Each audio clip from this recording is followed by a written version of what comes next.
Good evening. It is 5:30 p.m. on Tuesday, May 3rd, 2022, and this regular meeting of the Sandpoint Planning and Zoning Commission is now called to order in council chambers at City Hall, 1123 West Lake Street, Sandpoint, Idaho. For the record, I'm Chairman John Hastings presiding. Also present are Commissioners Mo Stunkel, Slate Camp, Amelia Boyd, Luke Ahmet, Ben McCran, and Slate Camp is, Forrest is not here at the time. We will now recite the Pledge of Allegiance. If everyone will please stand. I pledge allegiance to the flag of the United States of America and to the republic for which it stands, one nation, under God, indivisible, with liberty and justice for all.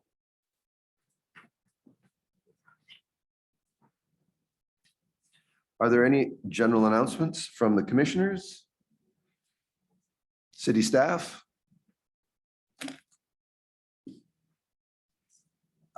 Next on the agenda is approval of the meeting minutes. I will entertain a motion to approve the minutes from the April 19th, 2022 meeting. So moved. Thank you. Second. All in favor? Aye. Opposed? Motion passes. I will now yield the floor to City Planner Amy Tweeten for a presentation and to lead us in a discussion on potential zoning code amendments. Commissioners. And also this evening, Sarah Gilmore is here.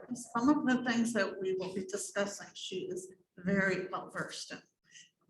So she may chime in at some point. The first item that I wanted to make the commission aware of relates to an ordinance that the commission recommended to City Council in September of 2021. And it had multiple parts to it, but when it got to City Council, we realized that the amendment dealing with changes to the commercial district for multiple family developments in the commercial C district brought in more components of the RM district than the intended change. So the intent and the discussion that happened at the commission was that currently multiple family developments in the commercial C district don't revert back to the design standards in the multiple family district. So that when you're looking at a commercial or at a multiple family development, all you have to go by are the commercial development standards. And that deals with talking about storefronts and things that design elements that aren't as relevant for a multiple family development. And the way that it had been written, it would have also required it reverted to the whole multiple family. The footnote that was added sent you back to the full multiple family district standards, which means the density, the height, the setbacks, all of the provisions would have applied versus just those design standards. So that part was pulled out of the ordinance when it went to City Council. And again, just the intent was to go to, and I have this wrong, it should be 9243H, I believe. Is what the intent was. So again, the section 9223H has a list of requirements for multiple family in the multiple family districts. And that there's these 11 components to that. And this is the section that we were trying to point to with the amendment, but it ended up being just 9223. One part of this section that we've talked about previously that tends to be a little problematic is when we start, is this number 6 neighborhood scale. Because it has you averaging neighboring buildings. So particularly when we're talking about multiple family buildings in the commercial zones, this is even probably less relevant Because again, what we're trying to do in a commercial zone is have as dense development as possible. So to address this, there's two different ways that an amendment could move forward. One would simply be to change that footnote from what it did read to read multiple family developments in the CC zone shall be subject of the design and dimensional standards of 9423H of this title, with the exception of number 6 neighborhood scale. Another option would be simply to eliminate that 6A provision from the RM standards and continue to send them to H. So what the provision that the 6A neighborhood scale, so neighborhood scale of those buildings developed within an existing neighborhood shall conform to the established scale. Appropriate scale multiple family development shall be achieved through the adherence of the following. So A is the overall height of multiple family structures shall relate to that of adjacent structures by avoiding construction that varies greatly in height from adjacent buildings. New multifamily structures shall graduate their maximum height based on adjacent structures using stepped roofs and or partial stories. For example, the portion of a multi-story structure constructed adjacent to a single-story structure is limited to 1.5 stories, and if constructed adjacent to a 1.5 story structure, the adjacent facade would be limited to 2 stories. This was a challenging interpretation on a recent development proposal. One, because, and where we talked about this previously, is in a single family district, a single family home can be 35 feet. So, but if you happen to be next to a single family home that is 1 story, a multiple family building can only be 1.5 stories. So it would still have that B, which says multiple family structures shall utilize a variety of building forms and roof shapes rather than box-like forms with large unvaried roofs. Building design shall provide manipulations to create clusters of units and variations of height, setback, and roof shape. So again, that 6A is particularly problematic for a multiple family building in a commercial zone. It's also a difficult provision to interpret, even in the multiple family, because what is adjacent is adjacent, immediately adjacent is adjacent the neighborhood. So anyway, those are 2 options to try to address multiple family in the commercial district. And I just, because I wanted to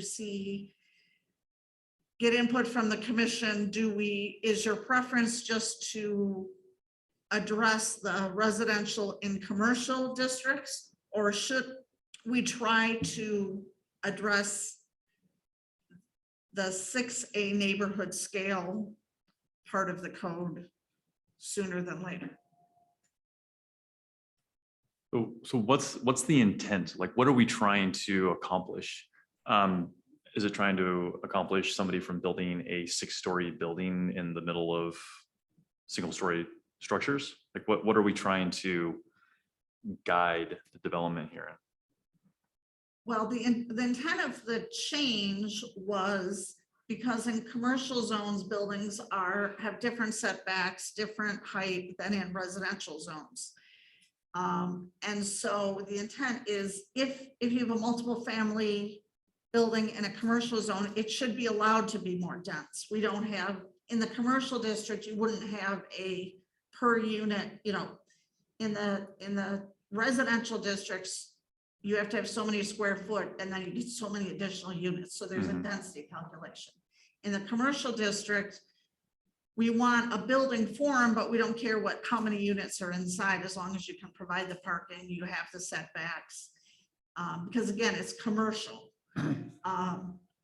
So they but could in the be multiple family districts, I think the intent is to try to make multiple family buildings fit in the character of a neighborhood. Mhm. And that's why that provision is in the multiple family district. And may I, are you? I think that okay. answers my question. Would 6A then still pertain to residential, single family? And do we even really have residential, single family, or is anything that's zoned single family, almost all of Sandpoint couldn't still be built multifamily?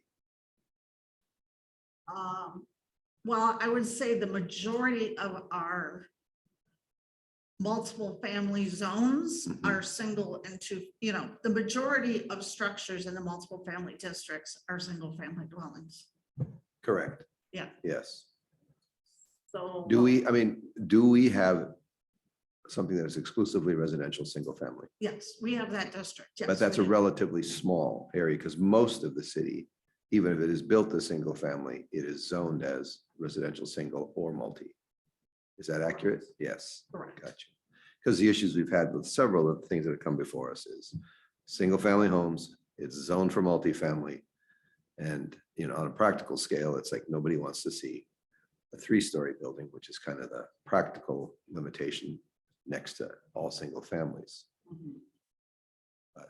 If it's zoned, most people that are living in single family, something that's zoned residential, single family, multifamily, don't realize that. They think they're in residential, single family. They're not aware that it's within zoning. And that's why we have problems. That's my perception of why we've had a couple recent problems. Right, and that is, how I've said, we're kind of picking away at the problems of the zoning code. That is something we have to, the zoning map has to reflect the comprehensive land use map. So that's something we will address after we do the comp plan. Here's a future land use map, and then make sure our zoning reflects what the future land use is. Are we not setting ourselves up to have to do this process twice? So if I'm a property owner, I tear it down in a single family, mixed use, multifamily, I can build a 3-story tomorrow. Correct. But if I tear it down and my neighbors are all single story, I am not allowed to build a 3-story building at this time? A single family home you could, but you couldn't build a multiple family home. Even if the zoning currently allows for it? It allows it with this caveat for a multiple family structure. But a single family structure could go 35 feet. So once you do a multiple family building, it kicks you to 9423H if you have 3 units or more, or 4 units or more. So then you're being held to the neighborhood scale number 6 here. But if you were just doing a single family dwelling, it's just the regular development standards, which permit a height limit of 40 feet in the multifamily zone. So you could build your house up to 40 feet, 2 stories, 3 stories. And as we will discuss, you could also do an ADU to 40 feet. What was, so this went to city council. What action did they take? They referred it back to us to look at some of these We things? asked them to remove that section of the ordinance because we didn't think it should go to the full multiple family standards. So We pulled it off at the last. we Oh, pulled okay, it off. okay. So understanding what the intent of staff with the code amendment was, and I think the commission understood the intent, it was just the reference happened to bring in more of the code than was the intent. I have a couple questions. So early in the conversation, we talked about this 1.5 story. So what's the purpose of a half story? Is it only to do the scaling to go higher? I And believe I'm so. sure that it probably, from anybody who's curious about the zoning, who plans on building, is asking questions about that. So in talking about that, it kind of goes the opposite direction of higher density housing. If somebody wanted to hypothetically put a building of 35 feet, multifamily, in a zone that would allow it, but you can't unless you step it up. But you could put a house that's not stepped up, a single family. A single family. But that, again, is a single family. If it's a multifamily construction project, it just seems like we could potentially be, wasting space that could be occupied. And I don't know if this type of language is aged out or that thought process. Sure, it has a different look, going from one house to three, but is it within the property owner's rights to do that? Or is it more from an aesthetic presentation that we would say no to, a straight up building? This provision is what's preventing it. Well, and from an explanation, like how did we get here perspective, Mhm. and as you finish the comp plan and you look at your future land use map and then you look at your existing zone map, you're gonna deal with this directly. You have zoning, so you have designated zoning areas, and then you have actual buildings on the ground, what is currently in existence there, and those don't always align. So as indicated, you might have a lot of multifamily zone parcels that have single family residences. And so you'll stare down the question when you start looking at your actual zone map. Do we adjust those and make them what they are actually built at today? Or do we keep them on multifamily zones? Not a conversation for tonight, but when you start talking about these neighborhood scale provisions and restrictions that now you see are on multifamily projects that wouldn't be on a single family project if built in the exact same location to the exact same size. That's why you're going to have these rubs, because you don't have every building in your city built out exactly as it's zoned. I don't know if that's helpful or not. But Yes. Yeah, But you want to provide the opportunity to be able to do that. I mean, that's my perception, that I want to provide the opportunity if people are in a certain zoning and they want to provide that density. I believe that they should have the ability to be able to do that. Well, I think that's exactly why this is coming to your attention, is to let you, give Amy some direction and filter this and get an amendment up to council. What we're talking about tonight would pertain only to commercial. Correct. Right. Gotcha. And I've pulled up the zoning map. So the area we're talking about is in the green. That's the commercial. Commercial. C. Just another question while we're on the topic. You said it's not tonight, but the blue, that is all residential multifamily. Correct. And if, because in those neighborhoods, at least that are predominantly single family, if we were to adjust the zoning map to meet what's built there in any way, shape, or form, would that be considered a taking? It could, we would do that analysis at the time, but not if you're needing to be consistent with your future land use map and your newly adopted comp plan. Okay. You have an obligation to make sure that your current zoning can flow into your future land use map. So there's going to be some necessity to make some adjustments.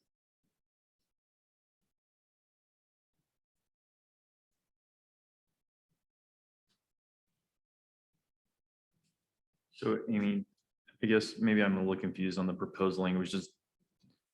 Do you feel, if I put it in my terms, the language that you're proposing is providing the opportunity for somebody in that zoning to be able to provide multifamily structure that is maybe a little bit, so if there's a single story, they could go story and a half. If there's a story and a half next to them, they could go 2 stories. That's what the language is proposing, that it would give them the flexibility to do. No, I'm proposing primarily, I'm proposing that in the commercial C, we get rid of this neighborhood scale provision.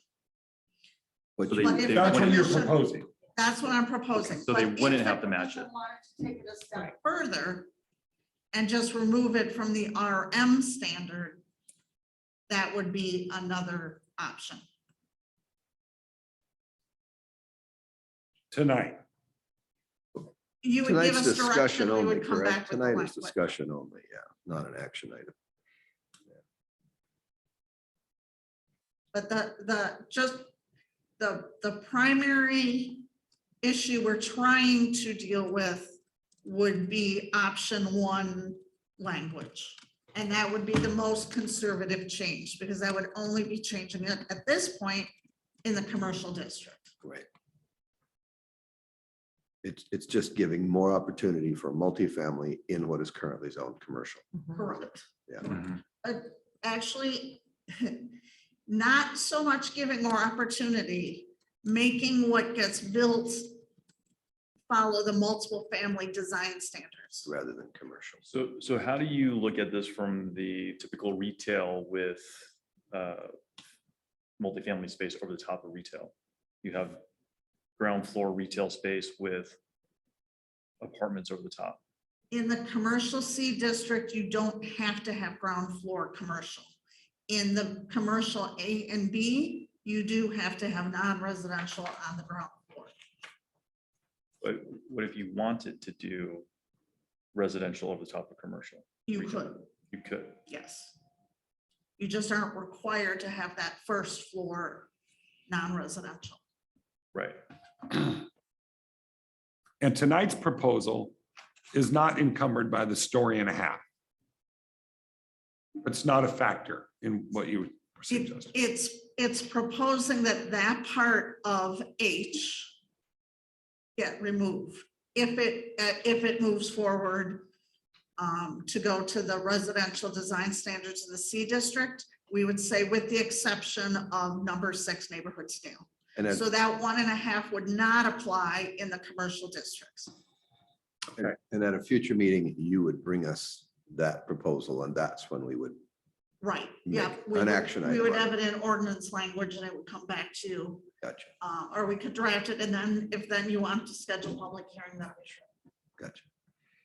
So if I'm building next to a single story commercial building Right. and I'm building a multifamily, I'm doing retail with 2 stories of multifamily on top of it, or it's 3 stories, would I be allowed to do that based off of the proposed language? Yeah, you could do that today, but Okay. yes, this would not change that.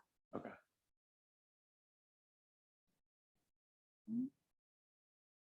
Can I I ask have one to other? think about that though. Yeah, So this is referring to just strictly a multifamily building, just units. But what you're proposing is a Mixed mixed-use use. structure, which wouldn't be beholden to 9423H. It wouldn't kick you back to the multifamily design standards. In a mixed-use building, you would just follow the CC district design standards. Okay. Where tonight's is specific to housing only in commercial Got it. without the 1.5 stories thing. Multifamily and commercial C district. Right.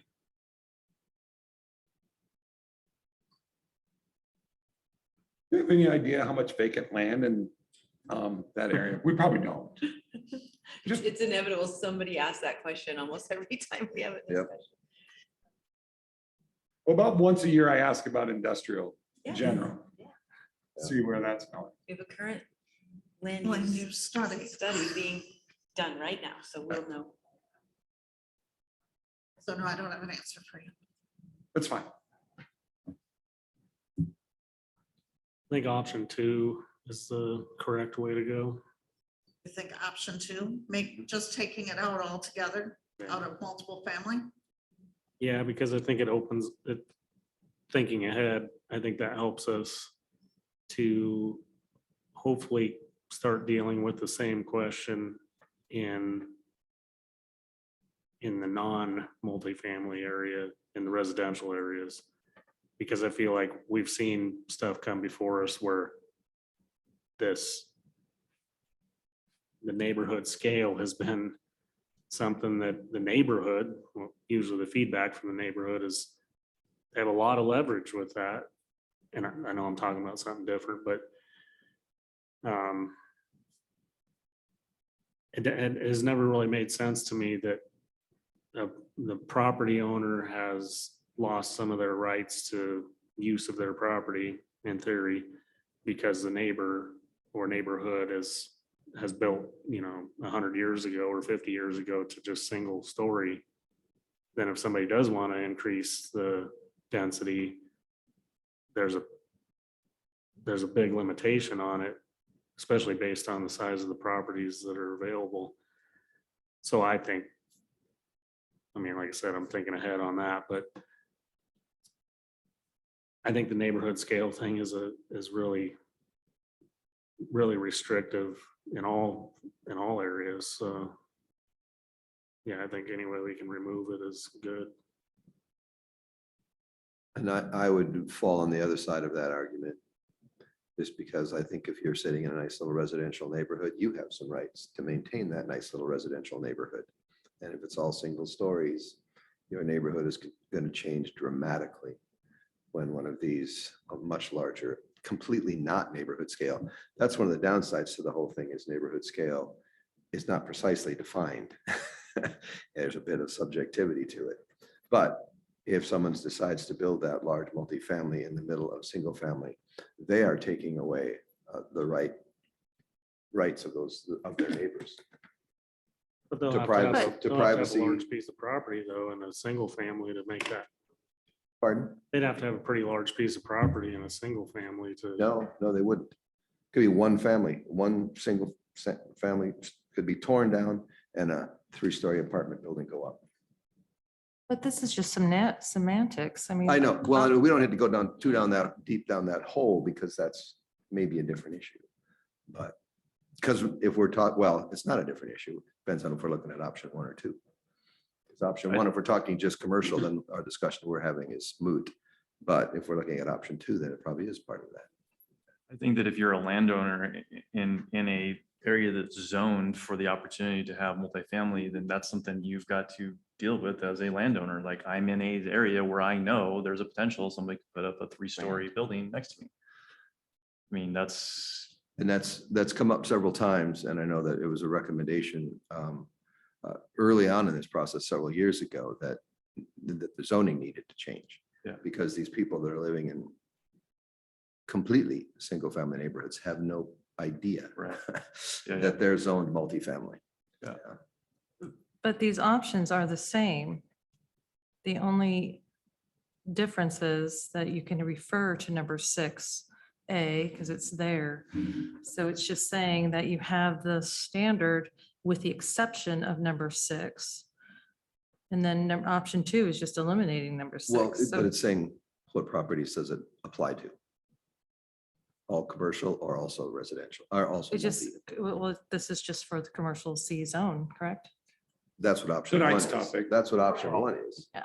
But not option And 2. then- Two is taking it farther, and it may be a discussion that we need to have as we're working on our land use map and our rezone. Well, 2 doesn't say CC and RM. Right, well, what it would do is take that provision 6A out of the RM. And then you would keep the same change in option 1. So in the commercial district, it would still go to 9423H, but 9243H would not have 6A. It would have 6B, but not 6A. Very confusing. I'm sorry. it is. Yeah. So no matter what, this is a conversation we're going to be having throughout the comp plan zoning. Right. It's a question of when. Particularly if. in the multiple family areas and what parts of the city should be zoned multiple family versus single family. Yeah. So again, the impetus was to get the design standards for the commercial district, and option 1 accomplishes that. Mr. Chairman, Yes, just wanted to make a note for the record that Commissioner Chuck has arrived. thank you. Well, and I think, We heard the music. yeah, we had, The angelic chorus. we had a builder comment on this too, from a building perspective. There's no such thing as 1.5 stories. Yeah. So let's be real. Do we know, well, except for the look, whether or not, It's a facade scale. Right. But there's no such thing as 1.5 story structure. I think from a There's builder standpoint, I'd look at it as a cost increase. Well, there's a height limitation and there's options for height on each story, but there's no such thing as 1.5 stories. Split level? there's a lot of homes that are sold as 1.5 story homes. Yeah. So I Attic? think that I would mean, I think it debate does that. exist whether or not. Right. But And I think that was from the building code. It's the Right. building code that doesn't. I'm curious, do you know, when we talk about, single story and then a dormer sort of thing over it, can that be made into a legal bedroom, that kind of space? Do we? I know you can't have a bathroom in anything that doesn't have at least 7 feet of clearance, roof clearance. And that's everywhere, like not just the middle. Right. I mean, when you think of a lot of the older homes, yeah, there's lots of bedrooms like this, but it's got zero clearance on the. Yeah. Towards the eaves, right? Yeah. Gotcha.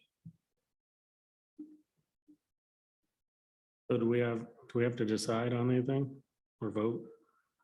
You don't have to decide. It would be good to get direction if at a minimum, the commission is willing to move forward on option 1 and maybe, move option 2 to a future discussion. And it's not a formal action item, but obviously that would be my, Direction for drafting. right, I'm good with that. to facilitate the change of this to where it would have the greatest good in the commercial zone. That's why I would lean towards option 1 with keeping the opportunity open to adopt option 2 wording in the future, if we so decided to. Because it's a public hearing. To make Correct, these yes, and two this is not, actually well, vote. it is, yeah. What's to prevent at some point changing on neighborhood scale 6A to, instead of limiting it to, for example, if the portion of a multifamily structure constructed adjacent is limited to 2 stories, and then, because I understand 2 stories, I'm a tall person. I can live in a second story, but the half story I struggle with. Yeah. Right. I mean, if we're talking about incrementalism, couldn't that also be something we look at? I understand that Rome wasn't built in a day. Right, yeah, I mean, we could even work on just changing how this is worded. And for, Right, Well, and reality walks in the door and says, there's no such thing as a story and a half. yeah. So, Well, the side to that is there's no such thing as a functional story and a half, but there is an aesthetic story and a half, and that's what keeps neighborhoods looking like they currently exist. It comes from split entries. Yeah, In the 70s, they built a ton of split entry homes and you go in like that, down half a story, up into the living area, half a story, but from the outside, it had the appearance of a story and a half high house. So they came to be called story and a half. And that's all it is. It's just a different, it's fallen out of favor. So nobody's doing that anymore. But no particular story is only 5 feet. Right, exactly. yep.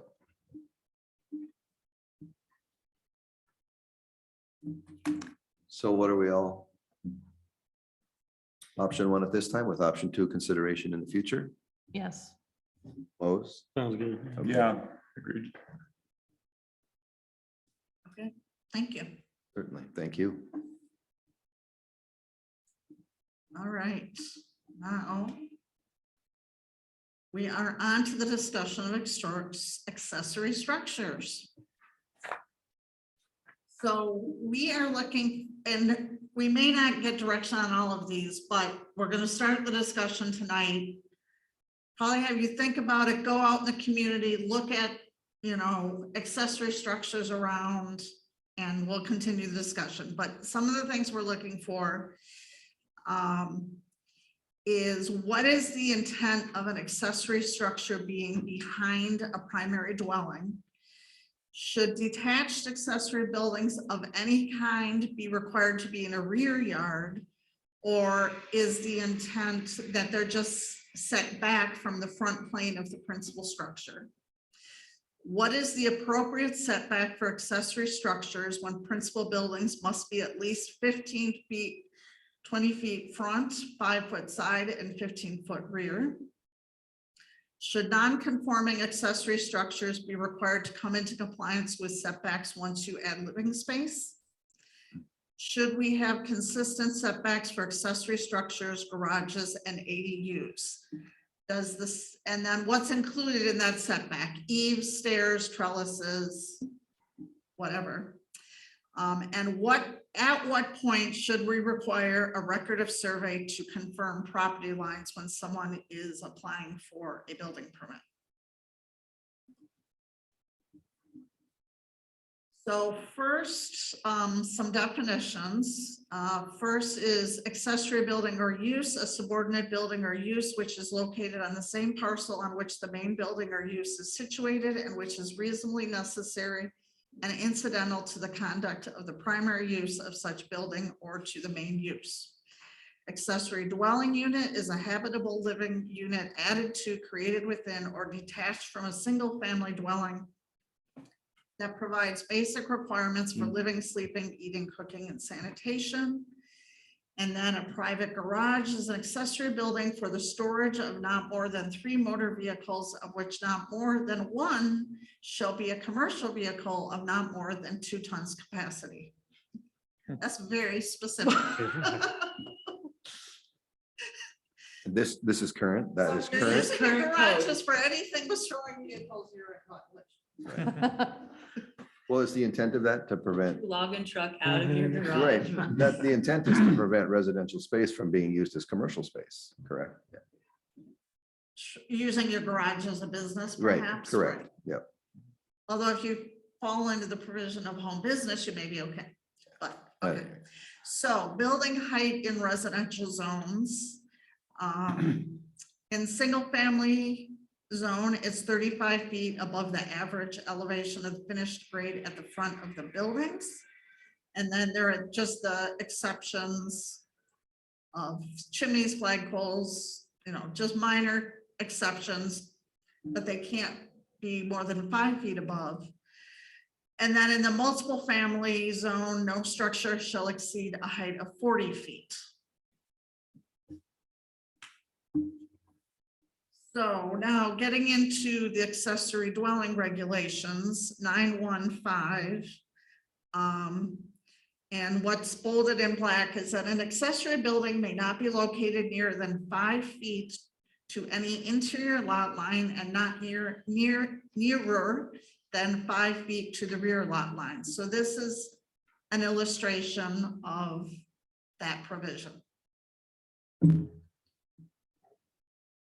Then in general setbacks defined in residential zones, there's what's called a maximum encroachment.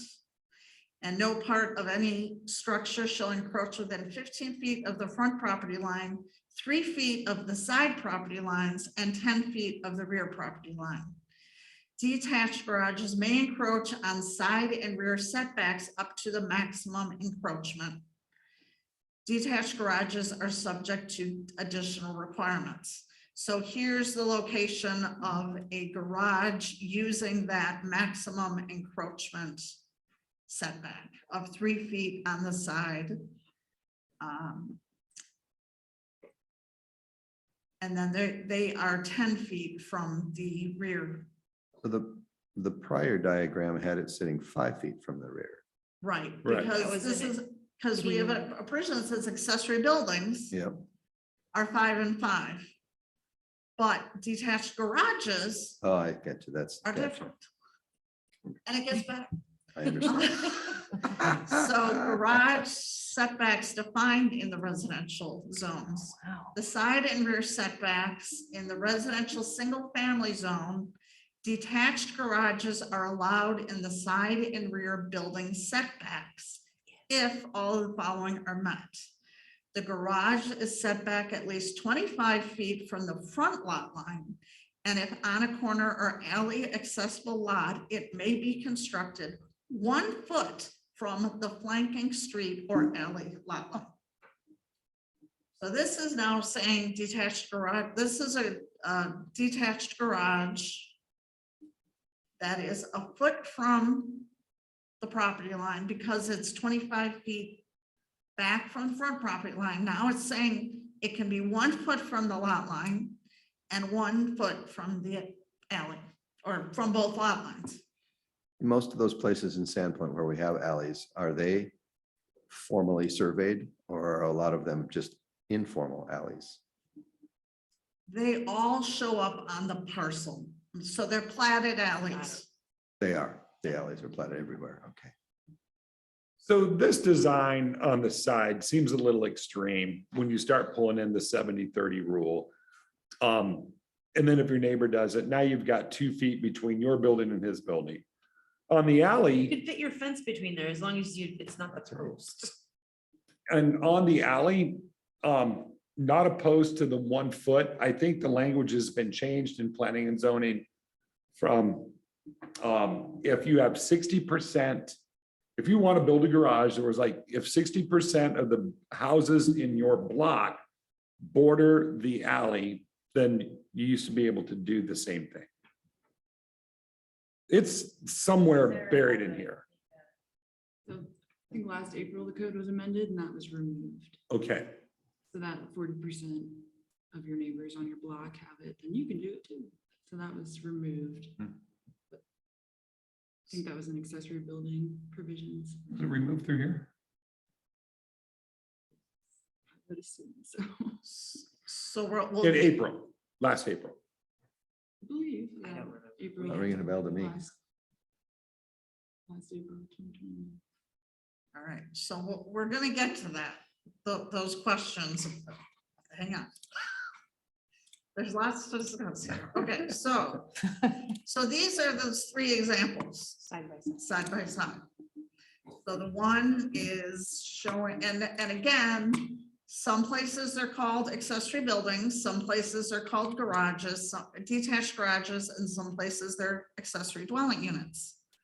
So if you look at this provision talking about garages, so someone has a garage and they follow this provision, and then a year later, they want to add an ADU on top of this. So now you have a dwelling unit, actually, 1 foot from the lot line that can be in a single family district, 35 feet tall. You have a 35-foot residential structure. Granted, there's a garage on the first floor, but the residential portion could go, so the building can be 35 feet, 1 foot from a lot line because it's a garage with an ADU, but you'd never allow that for a principal structure.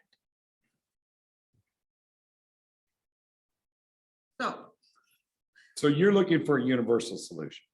Or uniformity to the code. Right, yeah, we're trying to get into what I don't know that we'll ever get 100%, but yeah, if it's good enough for a garage, it should be good enough for an ADU. If it's an existing non-conforming structure, should it have to be brought into compliance if it has residential use added? So, okay, so we'll get in more. All right. So existing detached garages, change of use. In the residential single family, a detached garage that is in the side or rear setback may be converted to another type of detached covered accessory structure, so long as it is compliant with the regulations specified in 918 or 915. Should I go back up to 918 and 915? Or is it? Well, at the bottom there, accessory structures is 918. Well, Okay, that's the 5 and 5. Let's just go up to. Here's 915. This is the 5 foot, 5 foot.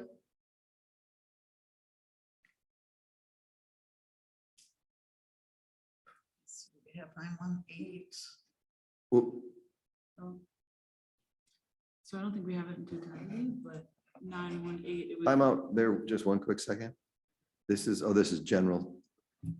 Because I saw that earlier too, where it says no structure can encroach 15. Oh, that's just the front, 3 on sides, 10 rear.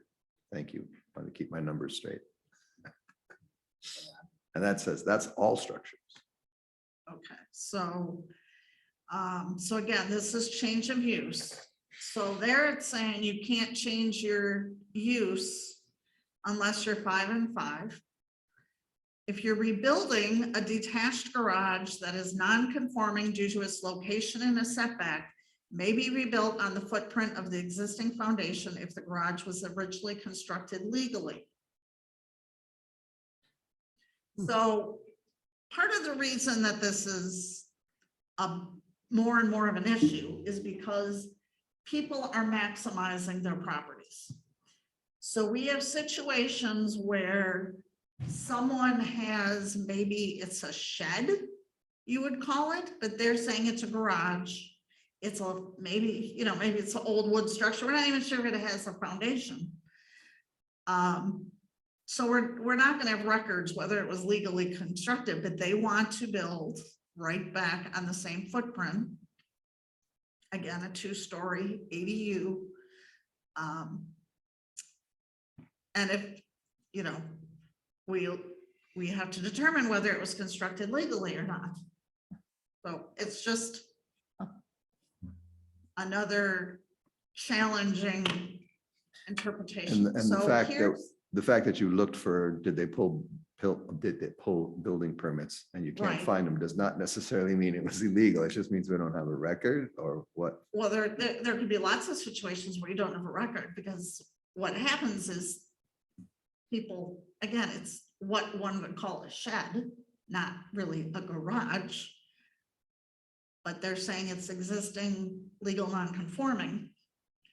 So this is an example, and Sarah, can you kind of walk through this one? Yes. So this is a recent example. What you're looking at is the existing layout of the property. The green line is the property line. The red line is indicating where the existing garage footprint is, and it is right on the alley property line. So it's on the property line, which is resulting in the blue line, the drip edge or the eaves encroaching into the alley. You can see on the diagram on the roof, it's showing the drip edge is dripping into the alley. So that violates our stormwater management ordinance. And generally you wouldn't put snow and runoff onto your neighbor's property or the alley, public right of way. But with the provision rebuilding your existing garage on the existing footprint, this applicant is proposing to rebuild that garage on the existing footprint. And add on, was this the one where they were going to add on to it as well? Yes, I did remove that to avoid confusion, but in addition to that, you can do an addition that has to meet setbacks. But to Amy's point, you know, if you could also argue that I can put an ADU above this garage too, because you can, an ADU above a garage would take the setbacks of the garage. So rebuilding an existing garage, encouraging a setback, and then adding an ADU up to 35 feet. Just, I think one of the points is it's not good practice, or if you have a dwelling unit meeting that setback. Well, and in situations like this, people say, this, I think this is my lot line. That this is about where the edge of the alley is. I think this is my lot line. Well, they have surveyors for that. We don't, our code doesn't require that you prove where your lot lines are with the survey. That was one of her suggestions in the beginning, is should we consider That might be worth records changing. of survey? Yeah, I think it would clear up a lot of challenges. Be careful. Right? With GPS surveys right now, you Oh. cannot get 2 surveys to show a line in the exact same place 2 days in a row. So it's gonna be wherever the surveyor says on the day of the survey that the line is, which may affect 7 property owners down the way. There's a lot of these structures in this town that are right on the line or over the line. Mhm. I know from experience that if you drive down every alley in Sandpoint, some of you can't even drive all the way down because the buildings are so close together, or the fences, and the drip at the edge of the roof is either in the alley or very, very close. So I think one of the things, if you want to think of it from this perspective, that Amy's asking you to consider is an amendment to the code that might say if one of these non-conforming structures is being proposed to be taken down, it has to be built back to existing code and not within the existing footprint. Understandable. What is the width of the alley? Is it 12, Not enough. All over the map. 16. 16? That's wider than No. the lanes downtown. They are not 16 feet. I'm just saying, the lanes downtown are 11, aren't they? The travel lanes? Yeah, I'm not sure. I think they are.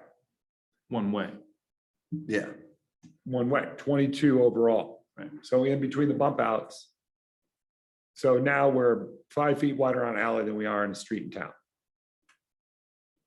The reality is they're not. You're right, it's, Well, they're not paved. And so there's a lot of stuff, vegetation encroaching into them. So it's harder to know where exactly the alley is. well, it's the homeowner's responsibility to keep the alley free of debris. A lot of times the fences are built on the property line, or in my opinion, probably over. If the alley is 16 feet, then there's tons of non-conforming fences. Right. So my input is that somebody should not be able to build on an existing footprint if it's like that, of course. I think 3 feet is super close. 5 feet is still pretty close. That's a manageable amount of space. 5 feet at least is what a principal structure is allowed to be. So again, because we are seeing, and we want ADUs, but when an ADU is getting to be the size of a house, it should probably meet at least some of the setbacks of the house. Well, and it sounds like what you're asking from us tonight is direction on, do we agree that we should amend code so that when somebody is asking to do a rebuild like this, the new build has to be in compliance with current code? Right. That's the main, But we also need to Yes. clarify what is the current code and what is the provision, for what type of building is it? Yeah. right? now, Consistent. isn't an ADU limited at 900 square feet? Yes, Footprint? Livable. Livable space, right? So like you could have a Mhm. covered balcony or covered porch that would add on to that. Be footprint, part but of it. that's not what the condition in the space. Do the fire and safety people have any input into what the setbacks should be? You get down to 3 feet from the line, it's pretty narrow for any emergency equipment of any sort to go through there. 5 feet's manageable. We can certainly ask. I think it's worth a look. Mhm. Oh, yeah. This is another example. I guess this is one where it was a garage shed that they're trying to, that was actually over the lot line, we think. And they wanted to use that footprint to build. It started out as a garage, but then it became an ADU. What was that again? The last part? Garage what? It started as went- at a garage and they converted to an ADU. Legally? so it wasn't a tear down? No, they're They just- They're asking. asking for change. that now. Gotcha. Gotcha. Right. Yeah. Legally. Is case law, I'm asking if a structure like that had been built over the property line, but it's been there, the magic number I always hear is more than 7 years. Does that mean the property line is now adjusted because They There is can't no- adversely, well, there's too many what ifs to that to Okay. give you a straight answer. Okay. right? No problem. So I think that we all agree that your building should be on your property Yes. and your snow probably should be too, Customer. which is hard. You Yep. know, I mean, depending on the pitch and how much snow it could get into the alley, but I would agree. I just would, I would want to understand the intent behind setbacks, right? Like it's, to some people, a 1 foot setback is reasonable and to other people, 10 feet is reasonable. And so what is that? And how are we restricting people from using their property? So that, I think that I agree, it definitely needs to be on their property, but the setback, I think, is the where I would yeah. argue that we need to understand better what those setbacks should be. Do you have a general consensus that staff could work on code that has all those setbacks consistent? Hey, can you go back to that Without slide? you were difference. just on? I think consistent Whatever would the be good. number is. Actual Yes. house or garage, whatever it was. Is that okay to look at? That's this example, actually. I don't understand why a garage and an ADU, a living space, needs to have a different setback. Yeah. I mean, to me, the garage and the AD, it's still a building that's taking up space and encroaching on the neighbor's lot line. Why should there be any difference in the setback? So I agree, like, I don't it should think be a there should be two uniform, standards. it should be uniform for any structure, even though we know there's a ton that aren't. And it could hinder people, you know, adding livable space in town easily, because if they have to move it maybe 5 feet, that's gonna cost money and it's maybe gonna stop some of those, but I think we end up down the road with a better situation that's more uniform if every structure has the same standard. Well, and the other difficult part isn't just the ultimate effect on the ground in town. It's giving you guys a good view and lens into what these guys have to deal with every day. Trying to interpret this code with all of these different requirements, with everybody having their own opinion, and poor Sarah just getting hammered all the time. So if at the very least we can develop a code that gives her the ability to have some consistency and predictability and not being put in a position at the front counter where she's having to deal with the guy who's screaming at her because he wants a building permit because he interprets this differently. That's the goal also. Yeah, Predictability and a consistency. very good one. Yeah. For all parties, for everybody. For all, on both everybody, sides. Right, absolutely, better for yeah. everybody. I hate to ask this, but I need to. What about fences? I mean, What about it? well, we're talking about setbacks and we're talking about, I'm gonna go home and I'm gonna measure my alley. Yeah. I'm just like, for a variety of reasons. But is this something we look at? So now if I think of my fence, I rebuilt a massive fence, replacing the old one. That may or may not be on the property line. That I may be stealing alley. I don't know yet. Is there a height though thing? Like if it's built over 8 feet high, it has to have a setback if it's. I think 7 feet's the max. So a fence cannot exceed 7 feet in residential zones. Fences that are constructed more than 7 feet require a building permit. So fences aren't permitted to go over 7 feet tall, so they don't require a building permit naturally. So there's really no review of a fencing proposal. What I reference is wanting it to be so that it is uniform as we're talking about fences with buildings. And if you're adjusting something like this with an existing, if you're going to force them, or the previous slide where they are encroaching upon to the alleyway, should they not have to fix their fence and give that property back? If the building was already wrong? So are you, I just want to interpret a little bit. Are you asking if they come in with go to the one that's over the property? Oh, yes, it doesn't matter. If they come in with a non-conforming over the property line proposal, and we get rid of the point where they have to build back in that structure, and we require a record of survey to prove up their boundary lines, that if we find in that process their fence is in the wrong location, they'd have to move that too? Is that your question? Yes. That's a good question. I mean, if they have a survey of the property lines, I mean, it's gonna show a lot. And why would anybody allow the fence to be over the line if the building can't be over the line either? So I agree. So I think that over the line, it's like if, just put yourself in, any citizen in town's position. It's like their house was built in 50. This guy's house was built in 1940. So that guy built a fence who was there first, what he thought was or knew or understood as the property line. So then the house that's in the 50s, it's sold 3 times later, and then it's 1990. Is there a dispute there? If he's 3 inches over? No, we have a fence law in Idaho. Okay, Been in existence for, it used to be 10, then it was 5. I don't remember the time frame at this point off the top of my head, but it's been in existence and recognized as the boundary line for a certain amount of time. It can be deemed the boundary.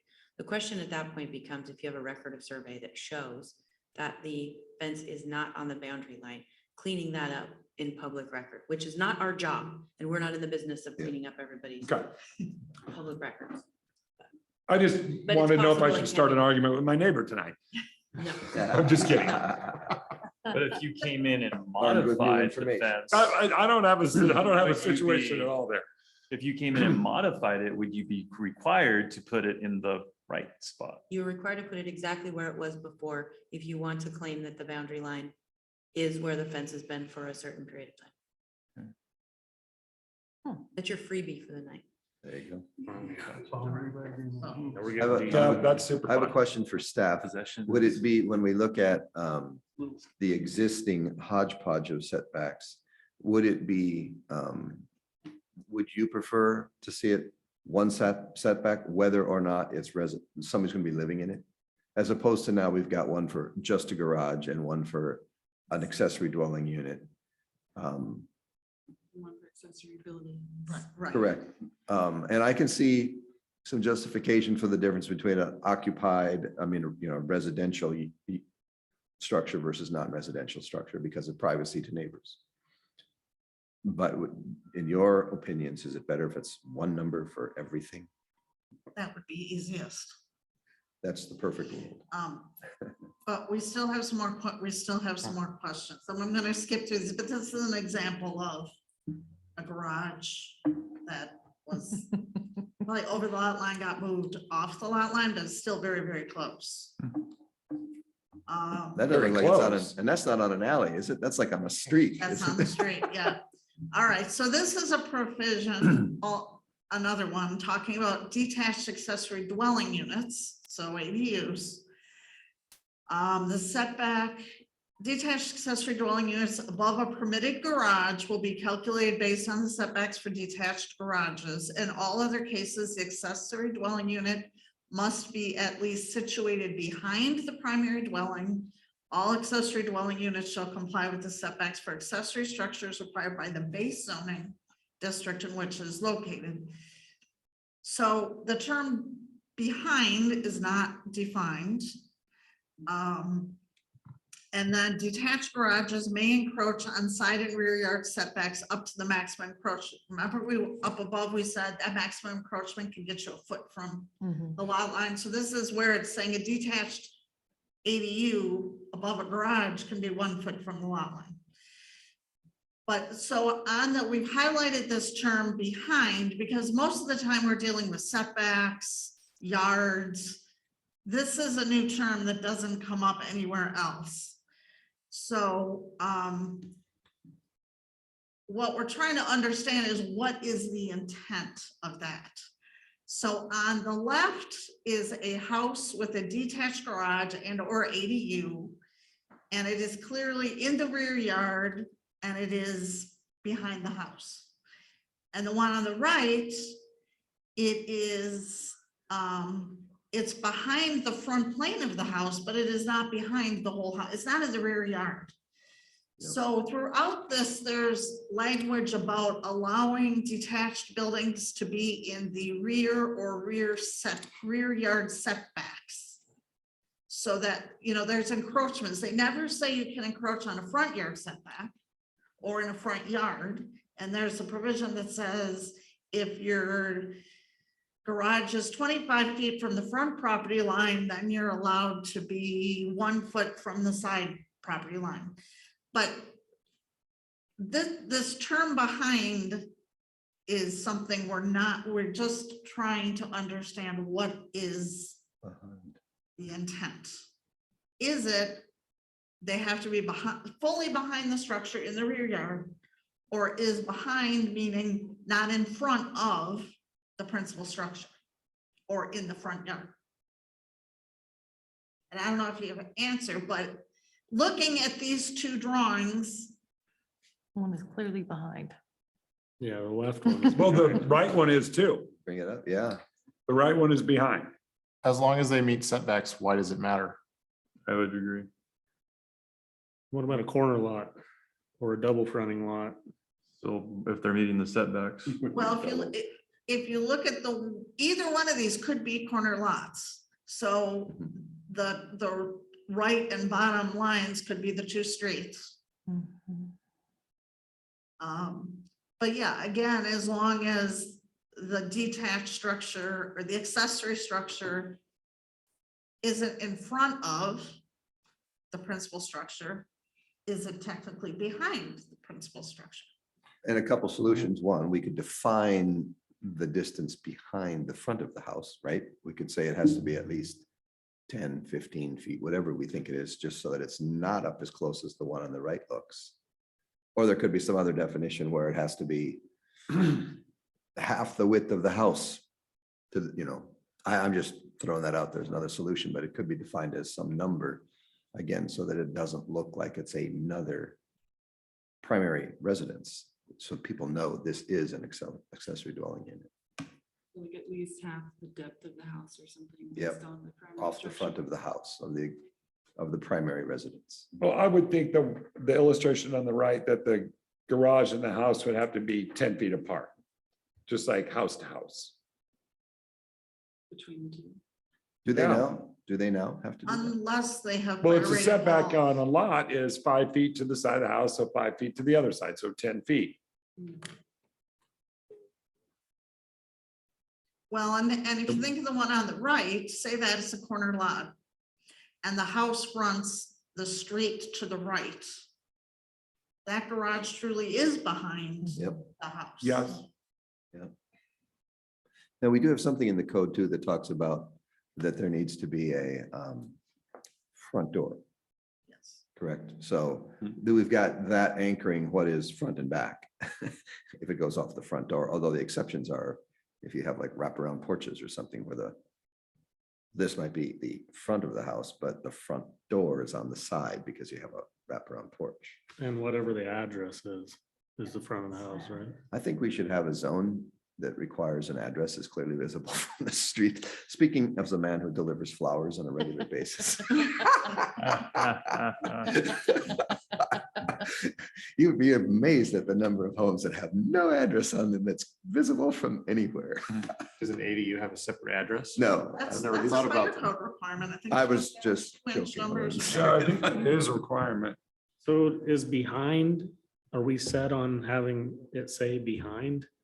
Because to me, really the definition of an ADU is 900 square feet. So it's probably smaller than the main home. Right. So does it really need to be behind? Or what is our intent with the behind part of it? I think it's an interpretation. I mean, it's put in there, but it's put in there, like, if it wasn't in there, then right or left doesn't matter. It's. Right. Well, they're I both think the okay. intent is that it's stepped back because you want the principal structure to dominate You want it to the look, I street mean, frontage. I would say, I think it's because you want it to look like a residential neighborhood, more of a single family residential neighborhood and not a multifamily. You have alley access for the ADU if it's behind. Okay, so there's another problem. A lot of problems. So if it's alley access behind for the ADU, then 5 feet's not really enough to park without obstructing the alley. well, yeah, that wouldn't be possible. You'd have to park inside of a garage. You haven't had one. You can't park Or, alley. or Or a parking. I have pad that in the situation yard. at my house, ADU, but then there's, I don't know if it was legally built, shed / garage, whatever, but it's set back even further so they can actually park without being in the alley. But could I rebuild that shed / garage? You can come see Sarah at the There you front go. desk. Don't yell. And your attorney. There's no yelling at Sarah. Okay. So, the question was, would one dimension? This provision is the clearest. Accessory buildings. An accessory building is a garage, an accessory building is a garage with an ADU above. Yep. An accessory building is an ADU not above a garage. Any structure, accessory to the primary. Right. So if this is sufficient, then we don't need the others. Right, we'll just have to untangle where in the code, make sure it's not pointing somewhere, but it's pointing in all different directions depending on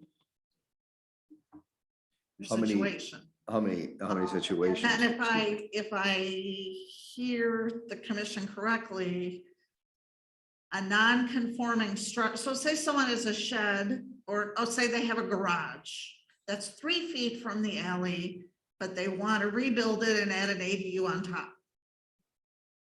What I'm hearing the commission say is that will need to be moved 5 feet from the alley. So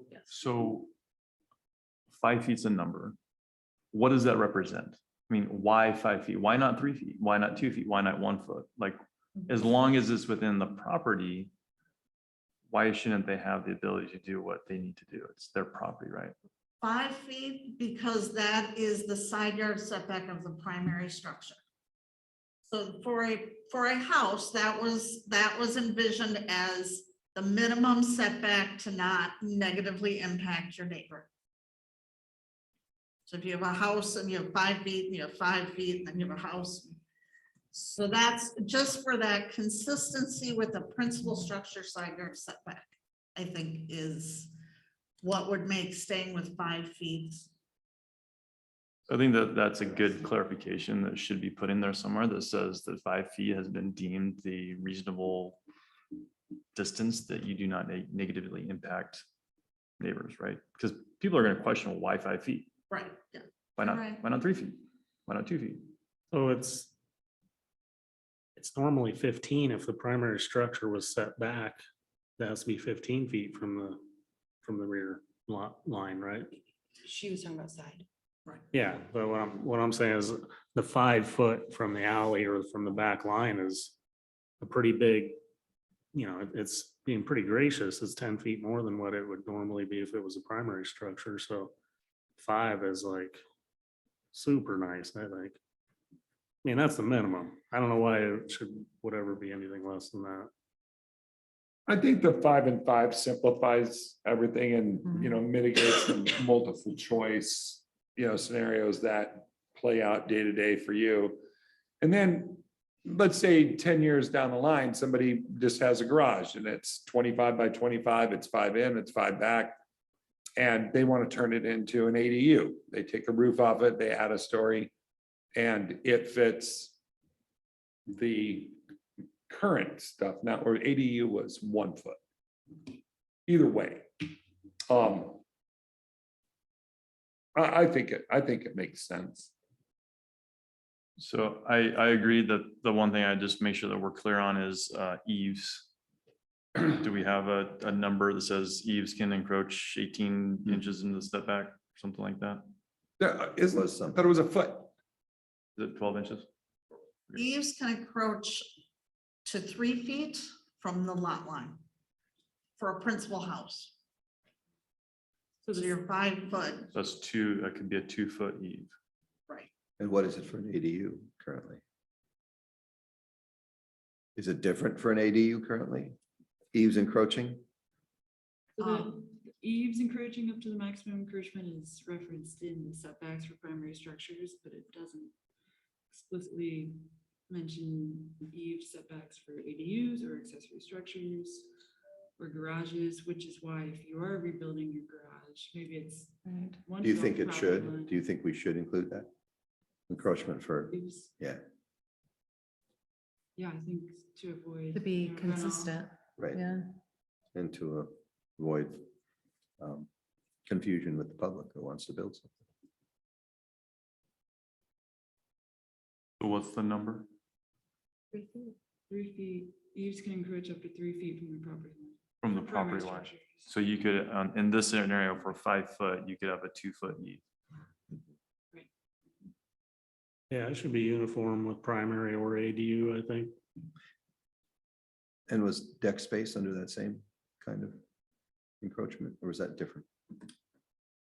Uncovered balconies are under that. Okay. If it's minor features, if you come Gotcha. across that in the code, it's like bay windows, eaves, chimneys, Okay. uncovered balconies. Gotcha. So there is the question, so once we get the setbacks,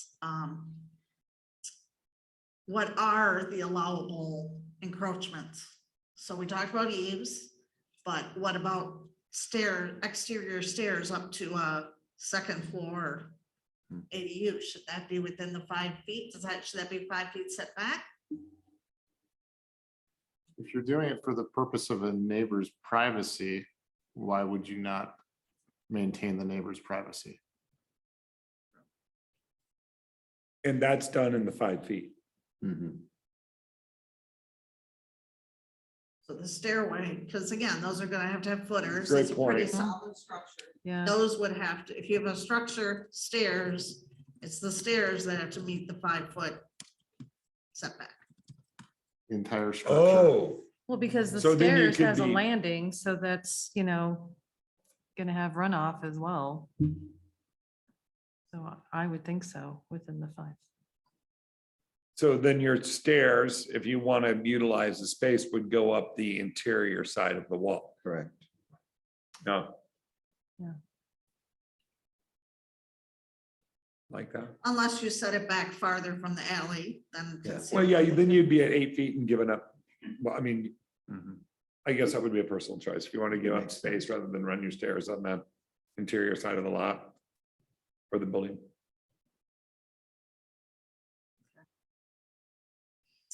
So you've given us good, I think, Let me ask one other. I think we got direction on And all these behind.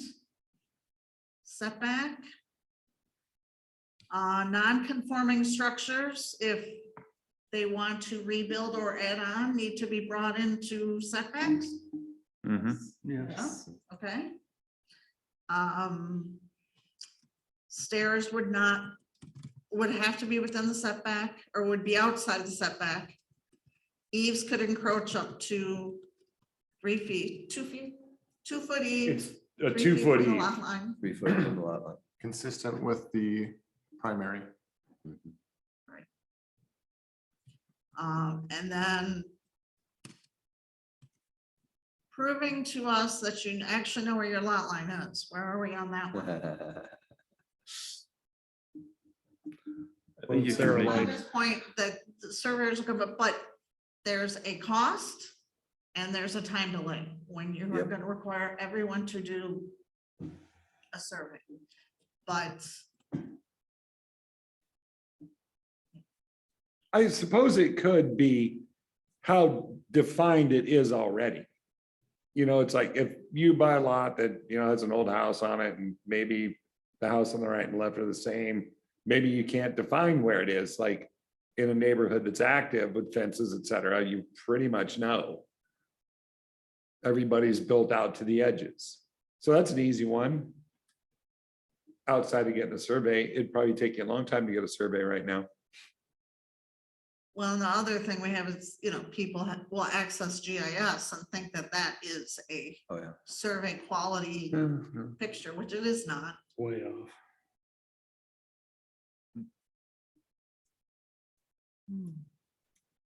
Isn't that largely addressed by forcing the structure to maintain the setbacks? Yeah. Haven't we made There's a incremental margin of progress? error there that would allow for that to. And it will probably keep Sarah getting yelled at a little less. Yeah. So yeah, think it is definitely what you're helps. saying is like, if there's a house built there and it's 35 feet and you measure out each side of it to 50, so you have an overall 50, if it's a 50-foot lot, that's where it is. Well, they're coming, as long as you've got your 5-foot setback, instead of the illustration where you had the garage immediately either upon the property line or back. And you can create your 5-foot setback, you should be, we've addressed that through the setbacks. This time, and I that's, think we definitely made an improvement. Yeah. But couldn't somebody just say, well, the line's here, this, they think it's there and it's not at all. What, down the road, what does that mean? They build a 35-foot ADU in the alley or on the neighbor's property. What happens did we allow that to happen by not Well, the city doesn't. making that step?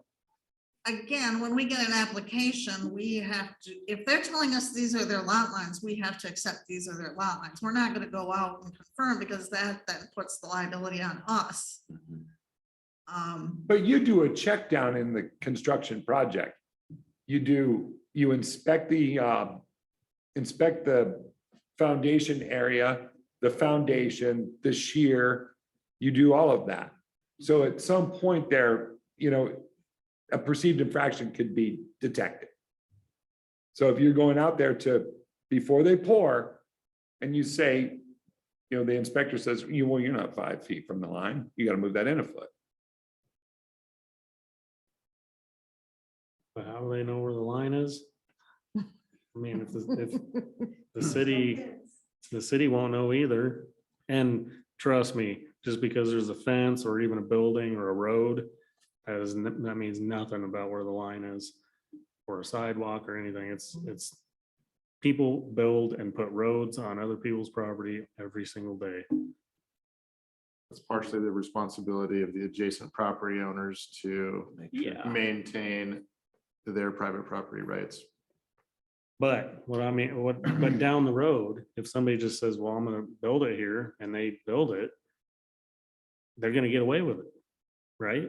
Because we're not gonna make them tear it Not down, are we? necessarily. Well, if they build it in a certain amount of time, they've gotten away with it. Well, No, because there's structures like that have been built and they have required them to tear them down. you can't pour a But footing how without, long? How long? you can't I pour know, a I don't footing know. in this town without an inspection first. But that inspection is going off of what line? The city doesn't know where the line is either.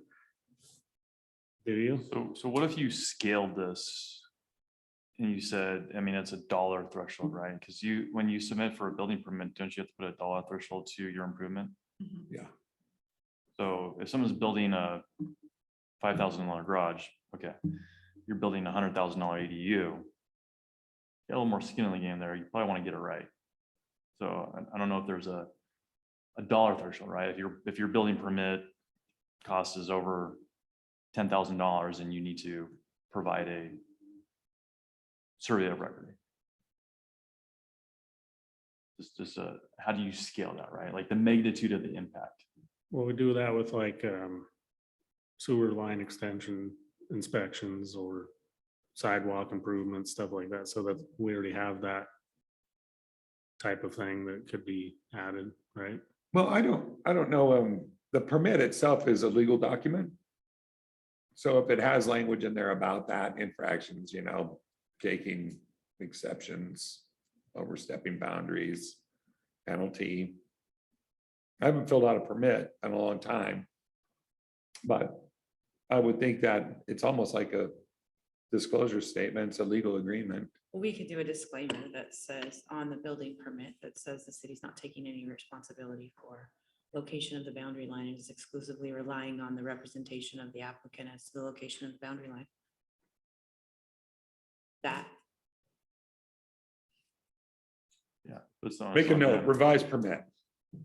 Let me add one other potential solution. Not sure if I like it or not, but see what you think. What if it was something, if you're building to the minimum allowable setbacks, that's when a survey is required. If you have a 1-foot buffer on your set books, no survey required. That's not a That's bad idea. interesting. That's a great thought. Yeah, I like that.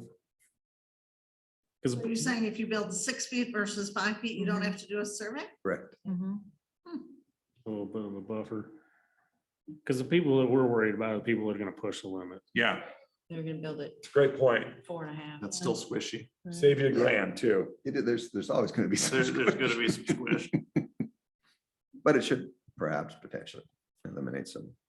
It gives incentive to not Maybe. build right to that Mhm. setback. Right. You're comfortably outside of 5 feet. No survey required. Mhm. At 5 feet, survey required. Well, and I like Sarah will that. give her example. You They'll will? show something and it'll say 3 feet, and just say the setback's 5 feet. Oh, okay, we'll just change it. What's that now? Oh, yeah. So once you educate people on the setback, some people will just change it in front of you. Oh, that has to be 5, okay. Let's fine. erase the 3, put a 5.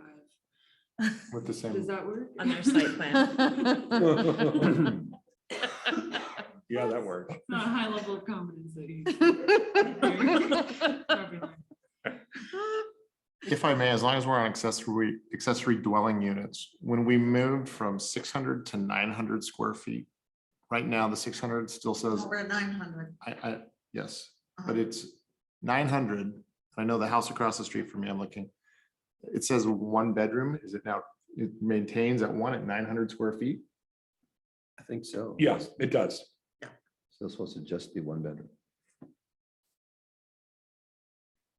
Are we looking to So you increase could- density or not? If you have an ADU that's 2-story, I mean, technically, and it's not a garage, that could be 1,800 if it's maximized at 900 square feet on the bottom level. Not that that's a problem. It's just a, you're, instead of building a garage, you're using it for living space. Right. If it's conditioned, it's considered part of that 900. Is it? So you can't exceed 450 and 450 stacked.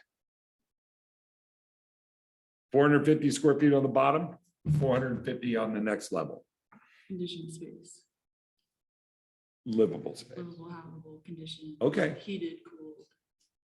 Okay, A garage on the bottom would be a garage. so your garage, well, obviously couldn't exceed 450 square feet. Well, if you made the top smaller, The garage, Wouldn't matter. right. huh? If it's just a garage, so most people are, often it's a garage, you enter into a hallway that goes upstairs and that area is Mhm. conditioned.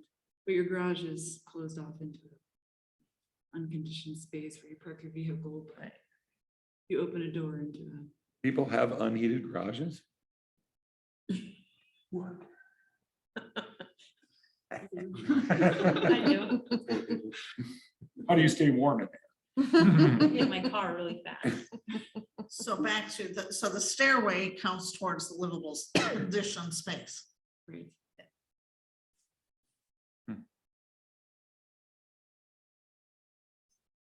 All right, well, I think we've had enough to, that was great discussion and we have good direction. Now we just have to figure out how to clean it up. Okay, so comprehensive plan status update. The packet had a link to, and I'm gonna go to the website.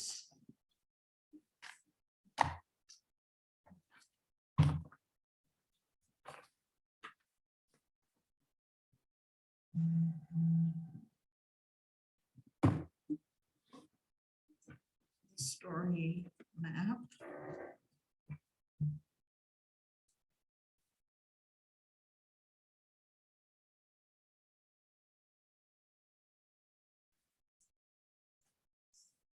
So this is on this is the story map that's found on the website.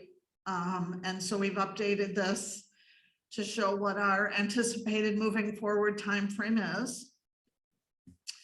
And what is on here is still the draft existing conditions report. And this, so if you see the graphic on the side, what we're pretty sure of is those numbers are probably gonna change. And so the existing conditions report will be updated as part of the land use study update will inform those. But the draft, what was put together is still available. So this was as of July of 2020. So a lot of good information in here. But, you know, we'll definitely have to get in there and update what we can. And then.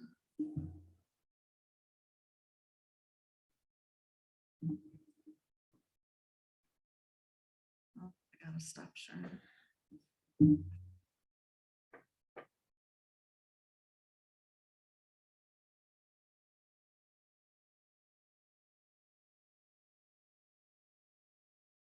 Let's see, so then it also has the like the summary of the public engagement. And this is fairly old, but it's got a lot of the, like all of the word clouds. And so there's that data, there's some survey data, and just really interesting on, they have a lot of really good charts in here on priorities for economic development. Just, I think the way they present the data is really clear. Is the same firm that did this being hired to Yeah. update? Yeah. So that's still there. And then also what we added then were some of the recently adopted master plans. So all of these will get pulled in because all of these plans have their own public engagement. You know, they all engage the public as well, got a lot of input. They have goals and objectives dealing with transportation, parks and recreation, arts and culture, and all of that will also get incorporated into the new comprehensive plan. So just wanted to make you aware that that information is updated. There's a lot of good information there for those of you who weren't on the commission going through the process to date. And we have gotten a proposal from Logan Simpson, so we'll be moving forward with them. So far, 1 month in and we are on time. Okay. That's one in a row. So Question for you. that was all that I wanted to cover for the comprehensive plan tonight, unless you had any questions. I just had one question, and that would be, would it be in our best interest as well as the cities too, if this landing page had a counter on it? Sorry. A counter on it so that we know, how many people do we know are accessing this information? Would it be easy to have a counter on it that we know, hey, 100 people have looked at this, or better yet, 1,000 people have looked at this? I don't have an answer if we are tracking We're what. able to get that on the back end. Oh, you are. It's not a counter there, but you're able to still access that information. Okay. So that we know the community is engaged. Or I click myself out too many times and then I have to go back in. So Just sit there. because I click exit instead of back. So. Stacking the numbers. Is that the end of the presentation? Thank you very much. If there is no further business, speak now. Then this meeting will adjourn at 7:04 p.m. Thank you all very much for your time.